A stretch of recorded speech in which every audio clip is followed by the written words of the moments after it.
The training hall of the Galactic Defense Academy fell into an unnatural silence.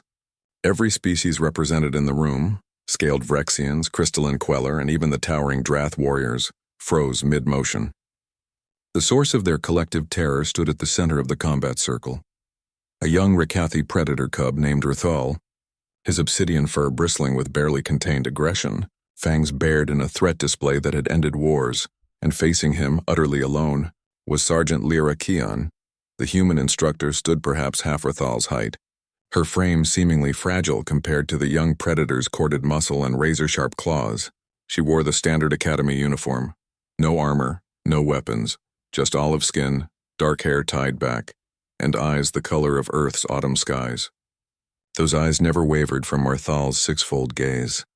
Sergeant Keon, Commander Vexthor's voice crackled through the hall's communication system, his usually steady tone edged with concern.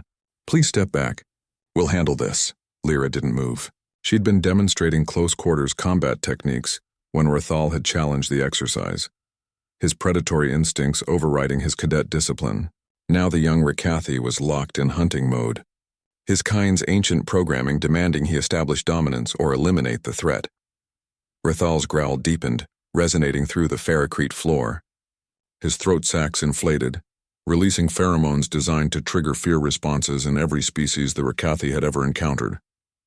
Around the circle, cadets backed away.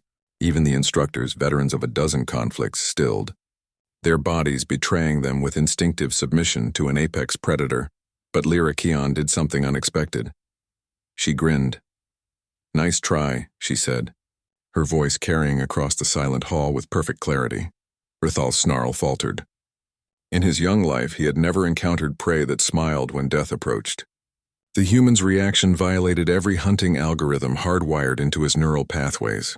Confusion flickered across his multifaceted eyes. Lyra took a single step forward. The move was deliberate, calculated. Every instructor in the academy would have called it suicidal. You never approached a Rakathi in hunting mode. You froze, submitted, or died. Those were the only options the galaxy had learned in the 3 centuries since humanity's first contact with the collective. You know what your problem is, Rithal? Lyra's voice remained conversational, almost friendly. You've been told your whole life that you're the scariest thing in the room. And maybe on most worlds you are. She took another step. Rithal's haunches coiled, preparing to spring. But I'm not from most worlds. The words hung in the air like a challenge. Around them, other cadets watched with morbid fascination. They'd all heard stories about humans, the strange species from Sol 3 that had somehow survived on a death world. Tales of their reckless courage, their refusal to submit, their peculiar habit of domesticating predators that should have consumed them. Rithal lunged.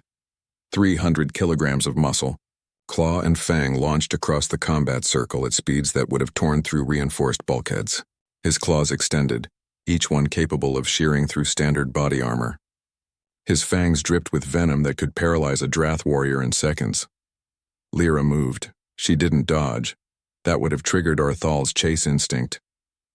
She didn't block. That would have ended with her arms shredded. Instead, she stepped into the attack, her movement so counterintuitive that Rithal's predatory calculations momentarily crashed. Her hand caught his throat sacs with surgical precision, fingers finding pressure points that the Rakathi didn't even know they possessed. Her other arm wrapped around his forward limb, using his own momentum against him. They spun together. A bizarre dance of predator and prey reversed, and when they stopped, Rithal found himself on his back, Lyra's knee pressed firmly against his thorax. She wasn't hurting him. That was what shocked him most. Her grip was firm but not crushing, restraining but not injuring. She could have pressed her advantage, could have struck vital organs now exposed. Instead, she simply held him, her autumn sky eyes meeting his 6 with an expression he couldn't decipher. "You're strong, Rithal," she said quietly. Just for him. "You're fast, you're fierce. But strength isn't about being the biggest predator in the room. It's about controlling that predator inside you."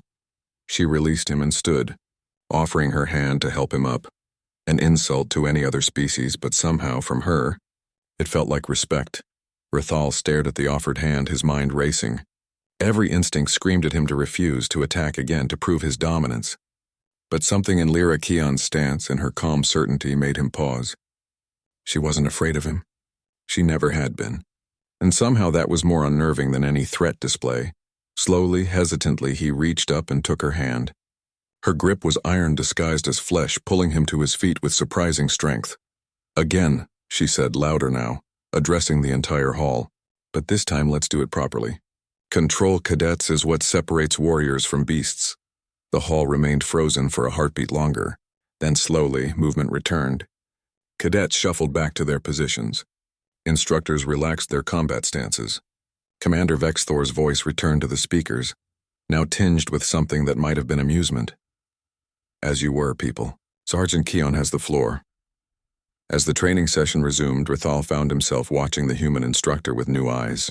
She moved among the cadets with easy confidence, correcting stances, demonstrating techniques, always with that slight smile playing at the corners of her mouth. Later, during cool-down exercises, Rithal approached her. The words came reluctantly, his translator struggling with concepts the Rakathi language rarely needed. "How?" he asked simply. "How are you not afraid?" Lyra considered the question, rolling her shoulders to release tension. Around them, other cadets pretended not to listen while hanging on every word. "Oh, I was afraid," she admitted, and Rithal's ears flattened in surprise. "Fear is natural. Fear keeps you alive. But on Earth we have a saying, courage isn't the absence of fear. It's the decision that something matters more than fear." She looked at him directly, and Rithal saw something in her eyes that transcended species, the same fierce determination he recognized in his own kind's greatest hunters. "You'll make a fine warrior, Rithal," she continued. "Not because you're a predator, but because today you chose to learn instead of dominate. That's the harder path. That's the human path." As she walked away to dismiss the class, Rithal stood very still, processing this revelation. Around him, the galaxy's finest predators, warriors, and fighters returned to their training. And at the center of it all, a small human from a death world called Earth continued to teach them what it really meant to be strong. "Nice try indeed," Rithal thought, his translator barely capturing the irony. "Nice try indeed."